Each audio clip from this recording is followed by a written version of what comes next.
Uh, we have another very interesting keynote now.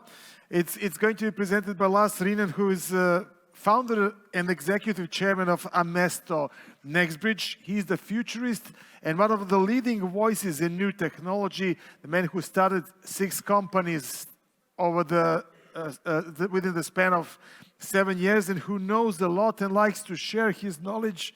So Lars, please tell us about the iPhone moment of the AI.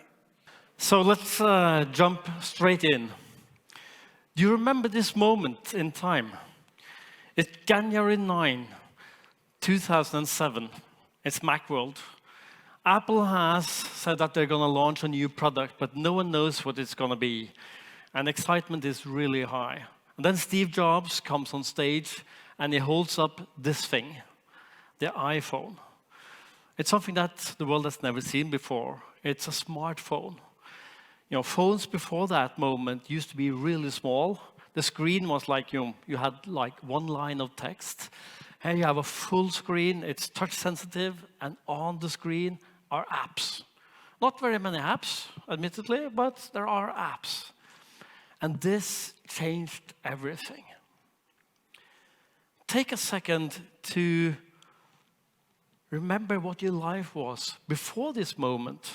Before you had internet on your phone, before you had social media on your phone, e-commerce, WhatsApp, Spotify, Google Maps. It's hard to imagine. And it's only like, 16 years ago. This changed everything. And of course, the reason for this introduction is that I believe that generative AI has now reached this iPhone moment. And I think this is going to change the world in more profound ways than actually the smartphone. And if you don't trust me, you can listen to Bill Gates, one of the seniors in the industry, saying that he has only been amazed of 2 advancements in IT. One was the advent of internet, and the second one was generative AI. So this is a watershed moment in time. So I'm Lars. I'm heading up Amesto NextBridge. I started the company myself. We only work with data. We only get insight from data. That's all we do every day. And we've been doing AI now for the last 7 years. So a long time before generative AI actually emerged. We try to be as innovative as possible. Sometimes we succeed. And then we get some kind of awards saying that we are among the 10 most innovative companies in the country. And sometimes we fail spectacularly, but that's innovation. So today I'm going to talk about generative AI, but I will start with showing some examples of other AI cases as well, just to kind of get the message across that AI is so much more than generative AI. Even though the news is full of generative AI and ChatGPT, etc., etc. But we are going to look into generative AI, why it's a revolution. We are going to look into some of the different solutions out there. Of course, we are going to look into ChatGPT, and I'll show just one of the use cases that we've been working with. So it's one of the fast-moving consumer goods companies. I am going to give you some words of advice for using this in a corporate setting. And of course, it is technology, so it has shortcomings. There's no perfect technology out there anywhere. So we'll have a little look at that as well. And then I'll finish off with talking about generative AI going forward, because it doesn't stop with ChatGPT, which was also the message from Ben, of course. Before we dive in, could I see a show of hands? How many data scientists are there in the room? Let me see. So is that like 40%? 38.7, I think. Okay, that's good. And the rest of you are more on the business side? Who are business users? Yeah, and the rest of you are on your phone? That's the difference, that's the revolution with the smartphone. Okay, anyway, good. So this is something that we all know. I mean, we all use this. I was picked up at the airport yesterday by a driver from the data science conference. Of course, this guy knows where to drive me. He knows the route to the hotel.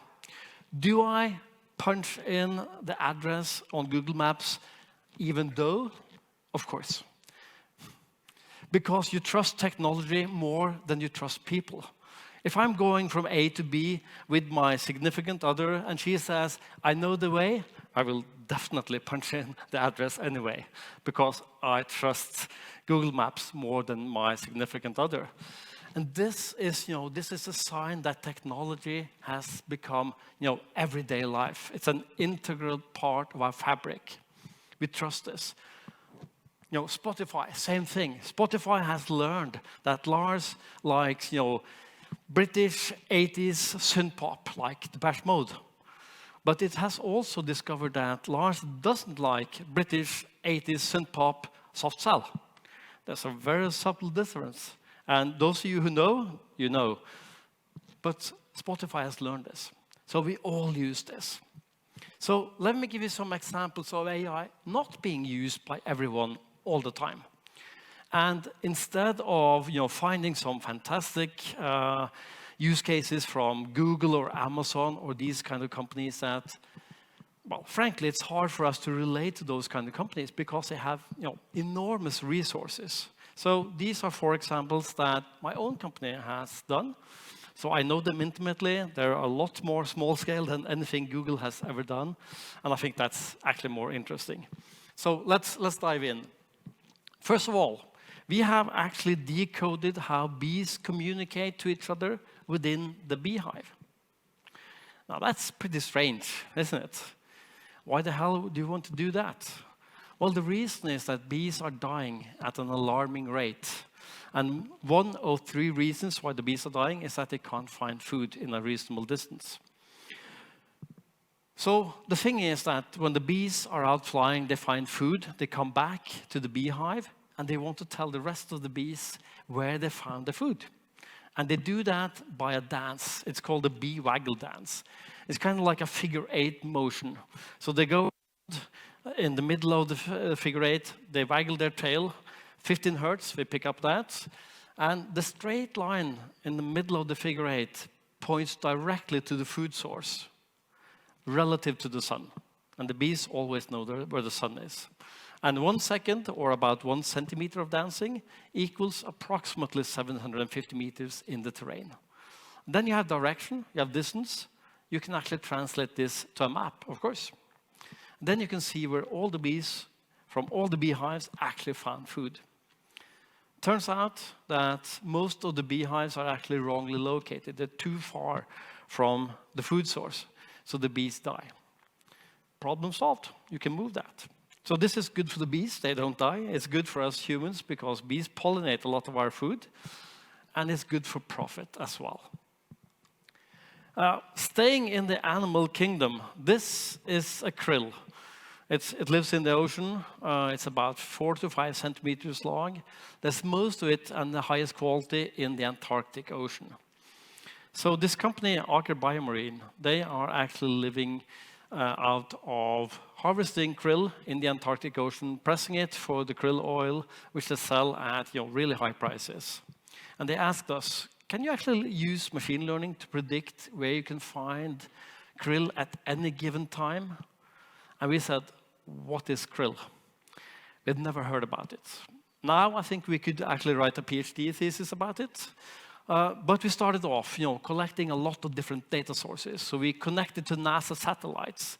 We looked at chlorophyll in the ocean, salinity levels, ice levels. We even looked at, moon phases because that affects the diving pattern of this little creature.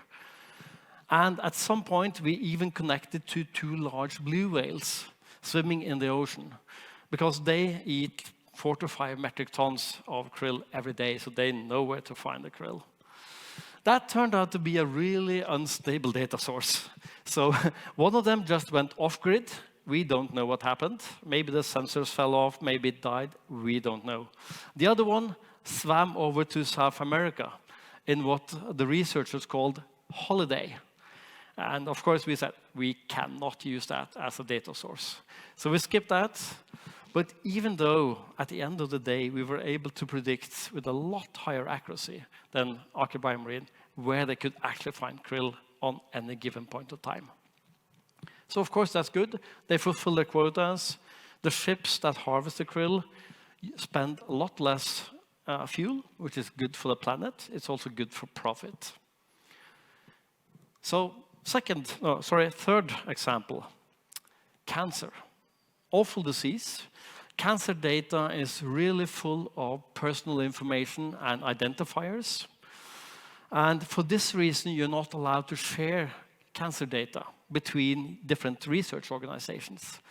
But you need to share data because some cancer types are so small and so specific that there's not enough data to go around, especially in a small country like mine, Norway. We're only 5 million people. So you need to share data. You're not allowed to share data. What do? So our suggestion was, well, why don't we just generate synthetic data? So we started using generative adversarial networks. Some of you probably are familiar with that, having two neural networks competing against each other. One of them, making data, and the other one discriminating data. And there's a feedback loop to the original data set. And running that a couple of million times, you actually get to a point where the discriminator says, I don't know if this is fake data or real data. Accuracy is 50%. Then you have really good synthetic data. So the data source or the data set has all the statistical properties of the original data set, but none of the personal identifiers and markers. And then you're actually able to share it. Again, problem solved. We haven't solved the cancer crisis, but a small contribution, perhaps. So last one. This was during the pandemic. You probably all remember that time. I think that must have been the 2 worst years of my life. That was a nightmare.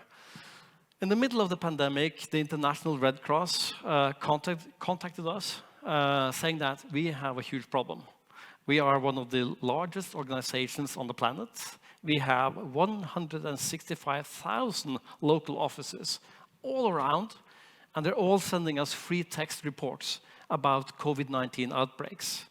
And we have a small team of 25 people in Geneva trying to make heads and tails of all this data, all these free text reports. It's not possible. So they asked us, can you actually use some kind of magic? I think that was the word they used. We translated that to machine learning to actually make some sense of all these free text data. And we were skeptical because at that time, natural language processing was not really good. So we tried out GPT-3. That did not provide the significant accuracy that we wanted. We ended up with a BERT model. I think there was someone talking about BERT model here. So at that time, that was the best model. So I think it took about 3 months, we actually got the BERT model on a human level accuracy in terms of reading through, tagging, systematizing all the data, and also prioritizing response together with a human. And then, of course, that kind of process went a lot faster than it used to do. So that was the first time we actually worked with natural language processing. Done it a lot since then. It's a fantastic technology. And of course, when everyone was super surprised when ChatGPT arrived in November 30th, then, that was actually, so 1 week now is the 1-year anniversary. We were so surprised. But we knew that technology was developing, but we didn't see the kind of user interface. And of course, the adoption rate was fantastic. So let's jump into that. Probably for all you data scientists, you can just put a finger in your ear for the next 30 seconds because you know this. For the rest of you, it might be useful just to have a little kind of explanation of what is everything, because there's a lot of talk about LLM, large language models, GPT, ChatGPT. How does it all relate to each other? So the large language model is really a lot of text being accumulated. So it's actually 13 trillion tokens of text. taken from Common Crawl and from Refined Web, actually 2 websites, so actually crawls the web every month. And then fed into a neural network that, it doesn't understand text, and you can probably see a lot about that in the media. So journalists say that it understands text. It doesn't understand text, but it understands the structure of text and language. So it knows which kind of words have the most significant meaning in a sentence, etc. And then, of course, on top of that, you have GPT, Generative Pre-trained Transformer, which is just one of several large language models. And ChatGPT, again, of course, being the interface, a downplayed version of the large language model. So all it does is really predict the next likely word in a sentence or in a paragraph. And given that premise, it's really surprising what kind of output you can actually get from it. So I say that this is a revolution. I think the reason why it's a revolution, it can actually be boiled down to one word, and that's language. Think about how important language is for everything you're doing every day. At work, at home, in your leisure time, and in your business hours. It affects everything. And this technology also addresses every role and every industry.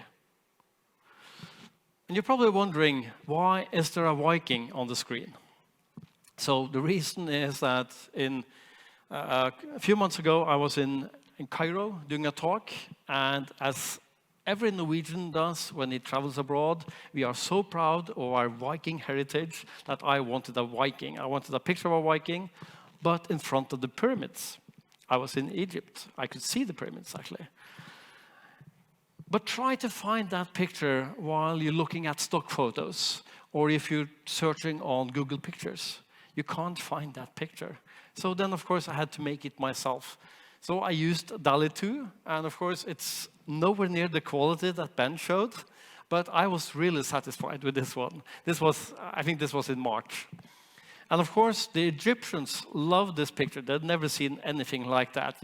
Huge red beard and helmets with horns on, and they love that. How many people have used DALL-E 2, DALL-E 3, Midjourney, Stable Diffusion? Yeah, that's quite a lot of you. For those of you who haven't, you should definitely try one or more of those solutions because it's really fun to work with. But it comes with a warning. It's highly addictive. You saw Ben's talk. It's highly addictive. This was the prompt I used. I'm not very good at this, but I was still pleased with the outcome.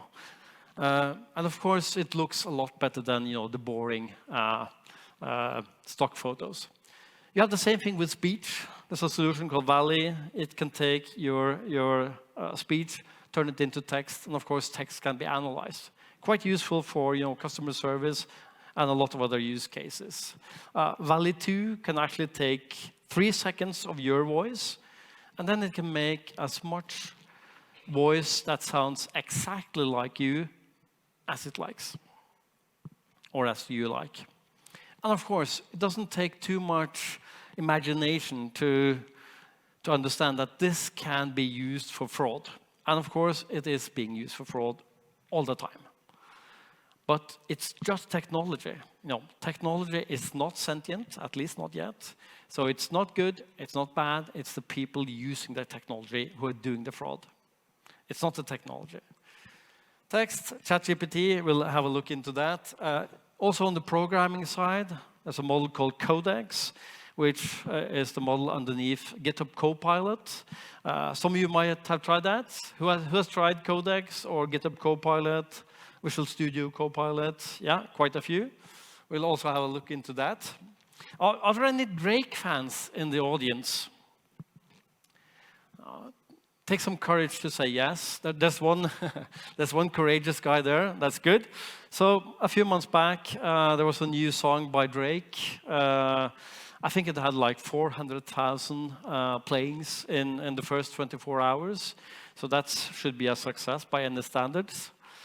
Problem was, Drake didn't make the music and Drake didn't make the lyrics. So that was made by an anonymous hacker. and 400,000 of his fans couldn't tell the difference. So then, either the technology is really good, or the music is really shit. I'm sorry. Or maybe both. I'm leaning towards both, perhaps. Video, same thing. Of course, video is just moving pictures. And Pictory and a lot of other solutions like that can actually make videos just based on your text prompt. And I actually showed this to the sales director of a large telco in Norway. And he said, "What? You just made a video. Took you 4 minutes. And I usually spend like 25,000 euros on making these videos by our ad company. I'm going to stop using that ad company. I'm going to make them myself." And of course, that's the way it's going. This is not strictly generative AI, but a lot of people have said that, ChatGPT is really good at really bad at mathematics. Good at text, bad at mathematics. But then you have a plugin for Wolfram Alpha, who is, well, arguably that's the best, math service online. Then problem solved on that account as well. So what happened? Okay. So this is DALL-E. It should, let's go one more back. So I'm just typing in, give me a cyberpunk image of a young colored female IT consultant typing on a futuristic keyboard with pink fingernails.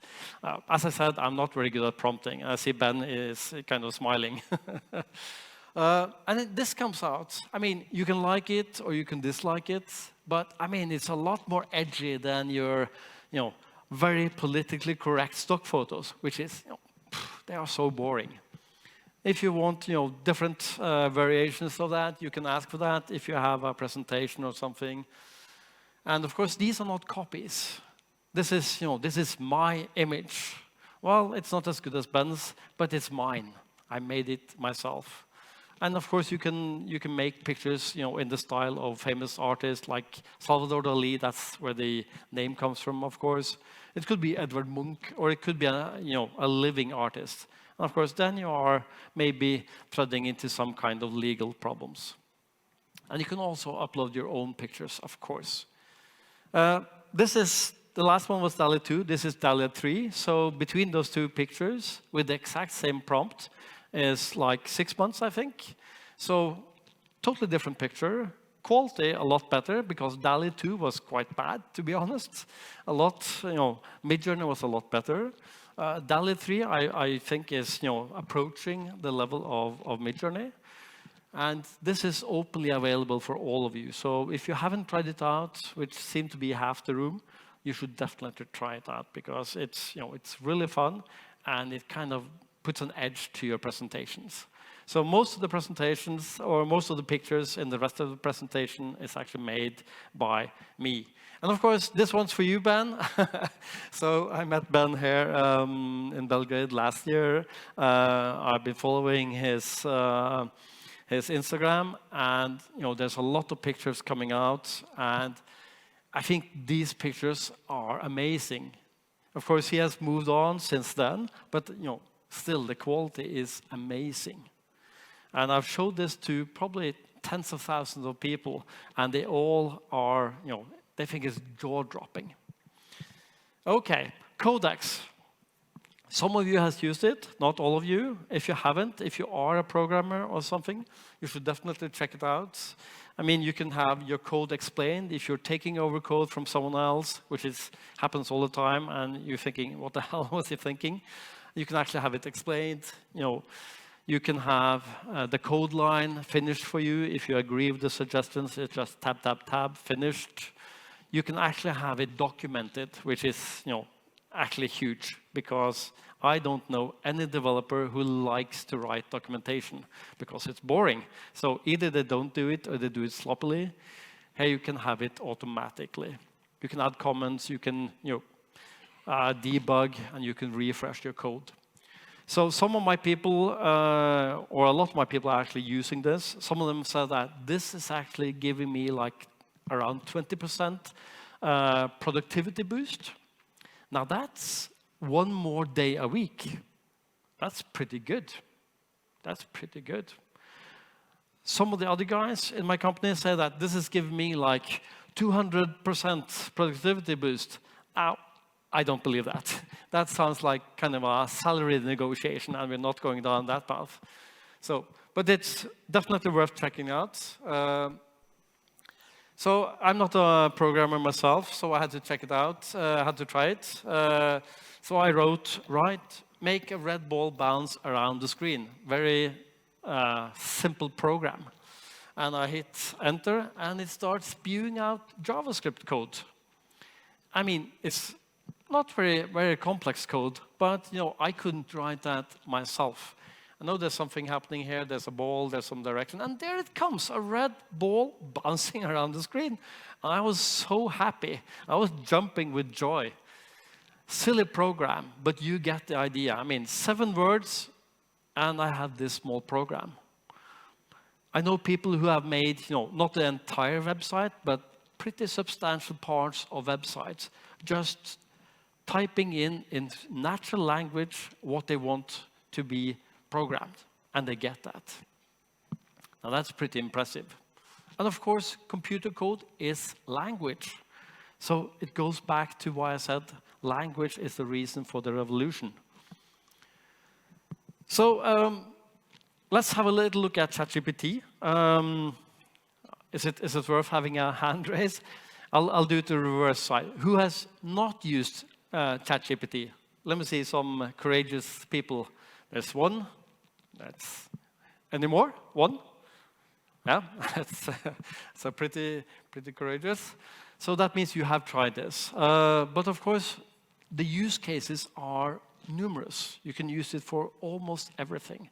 I'm going to show just a small case from a company that we work with into fast-moving consumer goods. But before that, let me just say that everyone can actually have the benefit of this technology. If you are working with your head, working cognitively, this is definitely for you. I think HR is probably one of the, more obvious use cases. There's so much within AI or HR that you can use this technology for. Writing position ads, having a HR chatbot. Why do I get this salary? How many days of vacation do I have left? All that kind of thing that HR is bombarded with all the time. Marketing, obviously, accounting, analytics, or even management. I have a really hard time thinking about any cognitive role that is not positively affected by this technology. Okay, so let's jump into the FMCG case. So, of course, FMCG is all about having personalized consumer and retail experiences. This is the essence of fast-moving consumer goods. And actually, the second bullet point there, create content for thousands of use cases in multiple languages with personalized messaging extraordinarily quickly. This is actually a quote from the chief marketing officer of Coca-Cola. So they're using this technology as we speak. So if you're seeing more marketing from Coca-Cola, then you know why. Let's look into ChatGPT. So this company is in consumer health products. I asked it, suggest a new product, a line extension or a brand extension. And of course, it comes up with the EcoVita, sustainable multivitamin patches. Instead of taking the vitamins, it's a patch on your body. With unique selling points. How do you position this? What's the target market? How do you promote this?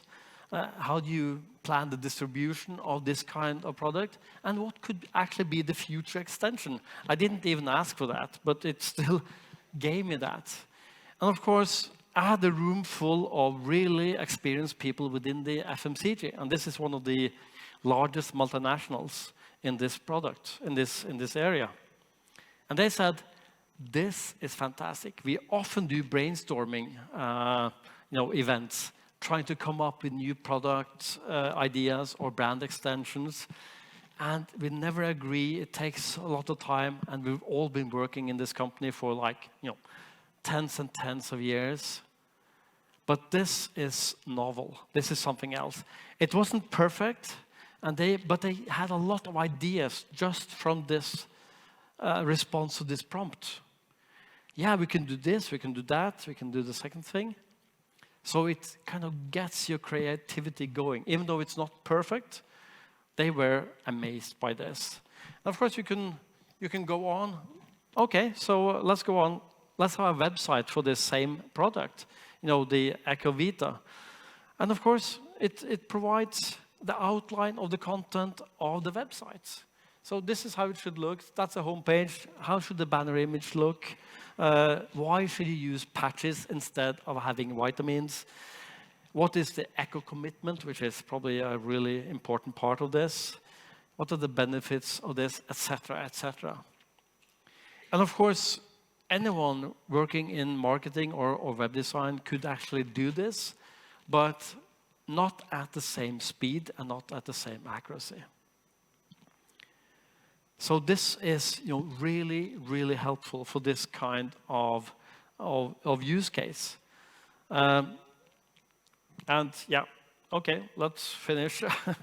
Sometimes it takes a bit longer than it should. And we can go on and on and on. I mean, you can just expand on this case. So write a blog post promoting this product. And while you're at it, make sure that the search engine optimization is also taken care of. Some input into that. And of course, you get that as well. Why is it a revolution? Blah, blah, blah. Here we go. And you get everything that you need. Maybe it's not a 100% perfect blog post, but probably you can use like 85% of that. And you can add some of your own flavor into it. So this kind of speeds up the whole process, and it augments the already very knowledgeable people working with this. It doesn't replace them, but it augments them. It makes them faster, it makes them more creative, and it helps them. So probably this example is a little bit long. What happened? Okay, have a short Instagram post using the tone of voice aimed at, of course, environmentally conscious consumers. And of course, it gives you that as well, complete with the emojis and everything that you need. And also some suggestion for the image. And of course, you could also have the image made by the same kind of solution. So, and of course, if you are in Belgrade, or if they're operating in this region, of course, you can translate this to Serbian as well. And of course, I have no idea if this is correct, but you can tell me if this makes sense or if it's a lousy translation. Is it okay? Yeah. I've tried this with large languages, which is very good. I've tried this with small languages like Lithuanian, only like 3 million people. And even though it's a small language, it's still really, really good. So I'm actually quite amazed. And of course, I had to make also some imagery for the website. Again, probably not a finished product, but it gives me some kind of ideas. It gets my head going, and you can expand on that, of course. So, I mean, probably none of you are in FMCG, or are you?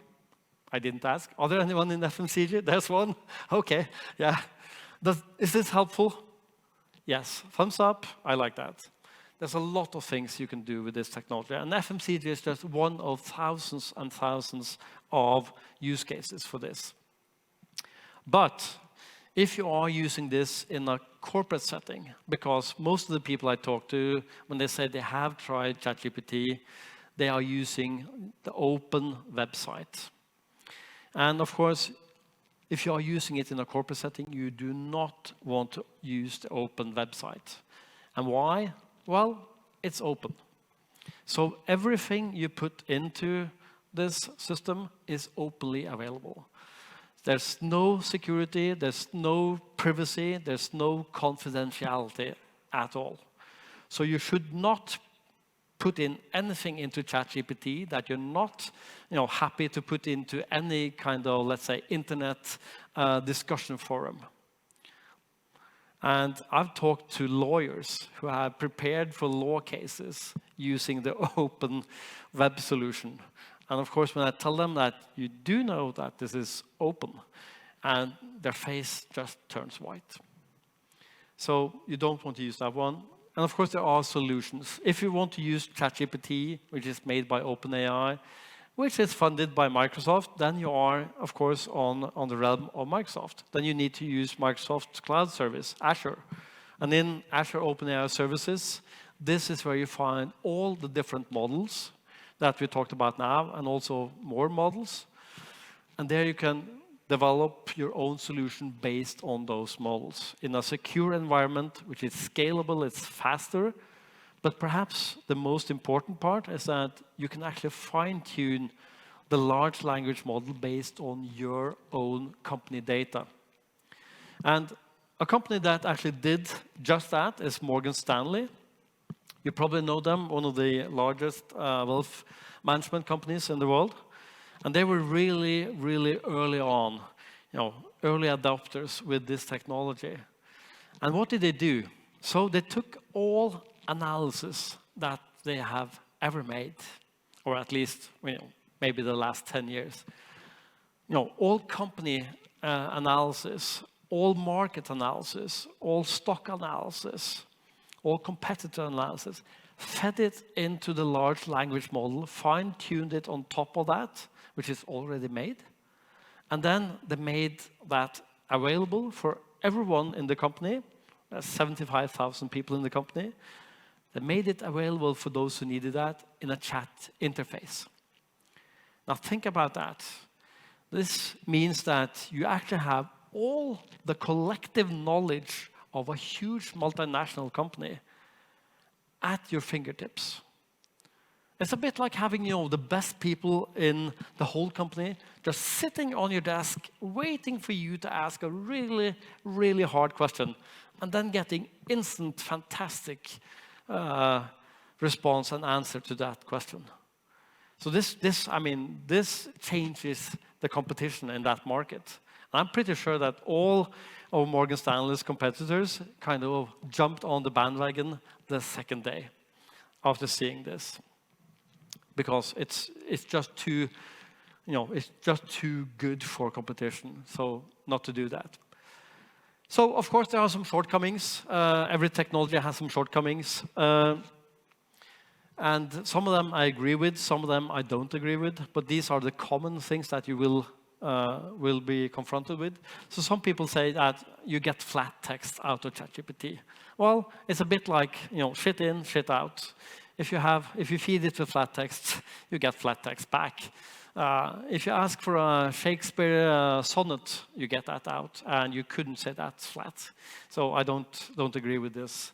Bias, absolutely. So 70% of all the data that the model is trained on is US data. So that's a big bias. Of course, it's made by an American company with US developers with US value sets. So there's a huge bias there.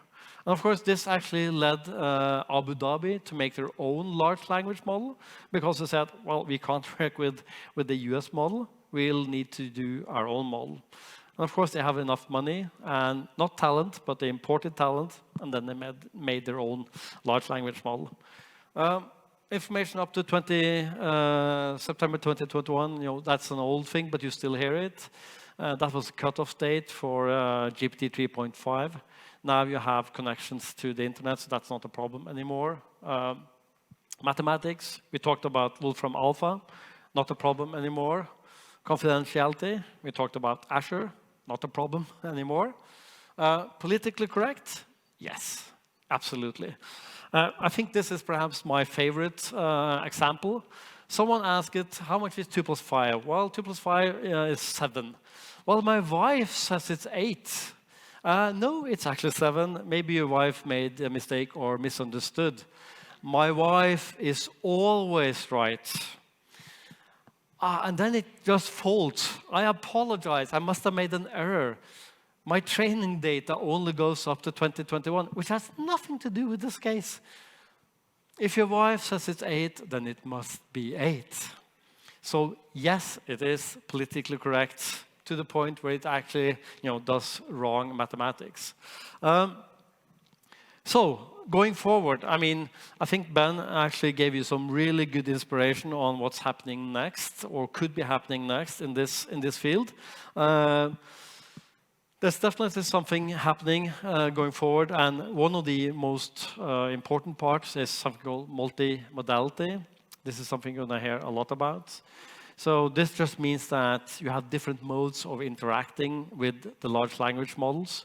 So of course, when it started, GPT 3.5 in November last year, you had only text input, you got text output. Then in March, when GPT-4 launched, you also could have picture as an input. You can ask it to explain the picture, and you got that. And then recently, you could also start using your voice to just speak to the model and get input straight back. And of course, this is just going to expand and expand and expand. And what's going to happen is that it's going to get closer and closer to our human senses, of course. So do we get at some point also taste? Maybe. Then you need some hardware connected to it, but that's no problem. But this is the way it's going. So it's trying to mimic, of course, all the human senses. Even though artificial intelligence is something else than human intelligence, this is the way it's going. And we are definitely approaching AGI, which is probably not going to be a single point in time saying we actually hit AGI on, let's say, March 15th in 2025. I don't think it's going to be like that. This is going to be a gradual development. And it's probably going to be so gradual you won't even notice that you are actually in a increasingly AGI experience. So yeah, just to show also using analyzing pictures. So I fed this picture into the model. Not surprisingly, and ask what is the message in this picture. And of course, here you have a couple of people on the picture, and ChatGPT said, yeah, this is an advertising for an event called, titled "The Biggest AI Event Worldwide." Blah blah blah. 500 speakers, lots of events, etc., etc., etc. So. Very, very easy, example, straightforward. But you could also ask it to analyze flowcharts. It could be electrical circuits. It could be memes. It could be anything. And it does a fantastic job of all that. So that's pretty good. So if we kind of raise our vision a little bit from day-to-day work, looking into the future, what could be the possible outcomes of this? So for the first time ever, you have technology that's able to actually read all knowledge in the whole world. Think about that. We talked about cancer. No one, let's pick a specific cancer, like pancreas cancer. No one has ever read all the research on pancreas cancer, because it's just too much. With this technology, you can actually have technology that does that. And if you combine that with, let's say, some really experienced subject matter experts, humans, together with that, I think you are going to see some amazing breakthroughs in science and in technology, maybe also in culture, in our knowledge of ourselves, maybe also knowledge of the brain. And this is a really, really positive outlook. I think we're going to solve some of the big problems. The information is there. It's just too much, and no one has ever read all of it and digested all of it. But this technology can actually do that. So is it going to take your job? No, I don't think so. If you're a developer, will you be out of a job because you can actually do the coding with Codex or GitHub Copilot. No, I don't think so. This is just going to augment you, whatever your role is. So you can just input your role here. But those who actually understand the technology and utilize it to become, even faster, better, more creative, they are going to replace the ones who say, no, I'm not going to use this technology. And I actually meet quite a few people who say, I don't want to use this. Teachers, HR, accounting, managers, a lot of them. But managers that don't use this technology is going to be replaced by managers that actually is going to use it. No doubt about it. So let me leave you with this one. Well, with the help of artificial intelligence, I have become multilingual. And you can too. Check out all the cool generative AI solutions. They are sure to help you regardless of your role or industry. 你知道我会说多种语言吗？在人工智能的帮助下，我学会了多种语言。你也可以查看所有很酷的生成式人工智能解决方案，无论您的角色或行业如何，他们都一定会为您提供帮助。هل تعلم أني أتكلم عدة لغات؟ حسناً، بمساعدة الذكاء الاصطناعي أصبحت متعدد اللغات. ويمكنك أيضاً تحقق من جميع حلول الذكاء الاصطناعي التوليدية الرائعة. من المؤكد أنهم سيساعدونك بغض النظر عن دورك أو مجال عملك. Dali ste znali da govorim nekoliko jezika? Pa uz pomoć veštačke inteligencije postal sam višejezičan i ti možeš. Pogledajte svaku generativna AI rešenja. Oni će vam sigurno pomoći bez obzira na vašu ulogu ili delatnost.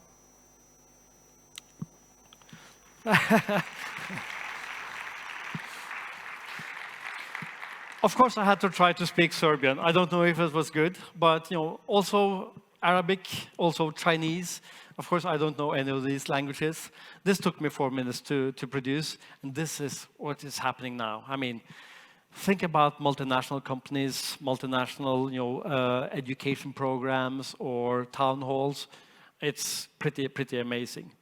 So AI is a lot more than generative AI, to sum up. But generative AI is really a revolution. It is going to affect every role, every industry. And the AI moment, the iPhone moment of AI is now. It's up to us to take this technology into our hands and to become a lot better than we used to be at our jobs. It's up to us. Thank you very much. Maybe we can have a few questions. Should we do it in Serbian?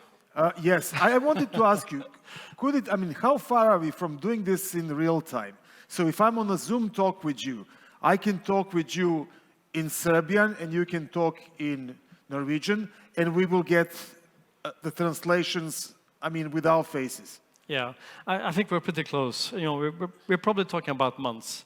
You can already have transcripts of Teams meetings in your own language, real time. Yes. That's happening now. So the next step is, it's not very far from it because the technology is really there. You just have to productify it and put it into some kind of the products actually that we are using all the time. So it's coming. So I look forward to that interview. Okay. Questions? Sorry, I can't see because of the light. I'm hoping that there is somebody to ask something. I would have some questions as well. If nobody wants to ask, one of my questions is when you said that there is so many, that I can get that ChatGPT can go through all the knowledge. It can go only through the digitalized knowledge, not to the knowledge that still sits in the books. Examples in hospitals about pancreatic cancer that nobody ever digitized. So is that going to be a problem? To get to make access to all this knowledge, to digitalize everything, so we can then use it with the AI. Yes, that's a good point. Because not all knowledge is digitized, but I think enough knowledge is already digitized, but it's not necessarily openly available. And of course, that is more kind of like a political decision to open up more and more data sets. And of course, there are a lot of initiatives all around the world to actually do that. And the more you open up, the more we are going to discover, the more breakthroughs we are going to do. And I think that this is something that even politicians are now beginning to understand. But they could have done this like 10 years ago, but it takes a bit of time. But it's definitely happening now. Do you think that medical researchers should be mandatory to be open for research for everybody? I mean, you do need to take privacy into account, but as long as you do that, I mean, it could be synthetic data, like I showed. I mean, the example with synthetic cancer data is pretty straightforward. You can do that with just about any type of data, and then it shouldn't be a problem, putting it openly available. Okay. Think about all the creativity, people around the world. It could be a crowd hack. Let's solve cancer. Yes. That's a huge idea. Any questions? I think you're competing with lunch, and that's tough competition. Yeah, that's hard. Okay. Lars, thank you. This is your certificate. Can we get another applause? Thank you. And see you at 3 o'clock here.